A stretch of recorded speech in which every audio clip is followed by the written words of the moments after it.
നമ്മൾ idea activate ചെയ്തു, 800 രൂപ കൊടുത്ത് ഐഡിയ ആക്ടിവേറ്റ് ചെയ്തു. നമ്മൾ എ എന്ന് പറഞ്ഞ വ്യക്തിയെയും ബി എന്ന വ്യക്തിയെയും ആഡ് ചെയ്യുമ്പോൾ, നമ്മൾ ഇൻവൈറ്റ് ചെയ്യുമ്പോൾ നമ്മൾക്ക് അവിടെ ഒരു പെയർ മാച്ച് ആവുന്നു. ഒരു പെയറിന് കമ്പനി തരുന്നത് 200 രൂപ. അപ്പൊ നമുക്ക് 200 രൂപ കിട്ടി. അടുത്തത് എ എന്ന് പറഞ്ഞ വ്യക്തി സി എന്ന വ്യക്തിയെയും ഡി എന്ന വ്യക്തിയെയും ഇൻവൈറ്റ് ചെയ്തു.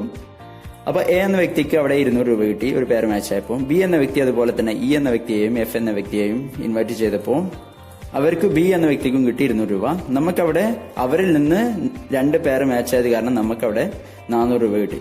അപ്പൊ നമുക്കവിടെ കിട്ടിയത് ടോട്ടൽ 600 രൂപ.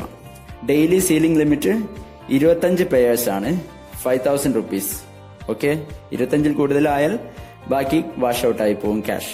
ഓക്കെ, ഇനി അടുത്ത ഫസ്റ്റ് പർച്ചേസ് ഇൻകമുള്ള ട്രൈപോഡ് ഓപ്ഷൻ.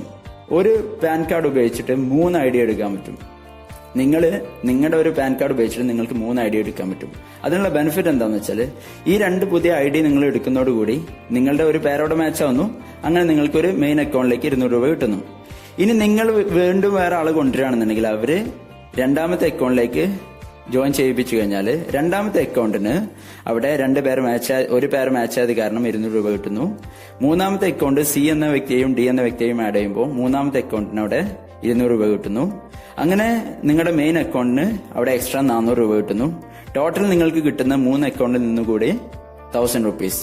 എന്ന് വെച്ചാൽ ഒരൊറ്റ എഫേർട്ടിൽ 3 അക്കൗണ്ടിലൂടെയും കൂടിയിട്ട് ഇൻകം ഉണ്ടാവുന്നു എന്നുള്ളതാണ്.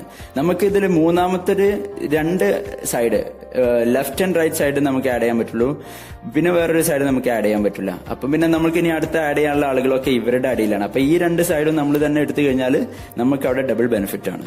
ഓക്കെ, അപ്പൊ ഇതിന്റെ സീലിംഗ് ലിമിറ്റും ഒരേ അക്കൗണ്ടിന് 25 പേയേഴ്സ് ആണ്, 5000 റുപ്പീസ്. അങ്ങനെ 3 അക്കൗണ്ട് ഉണ്ടാകുമ്പോൾ 15,000 റുപ്പീസ് ആണ് ഡെയിലി സീലിംഗ് ലിമിറ്റ്.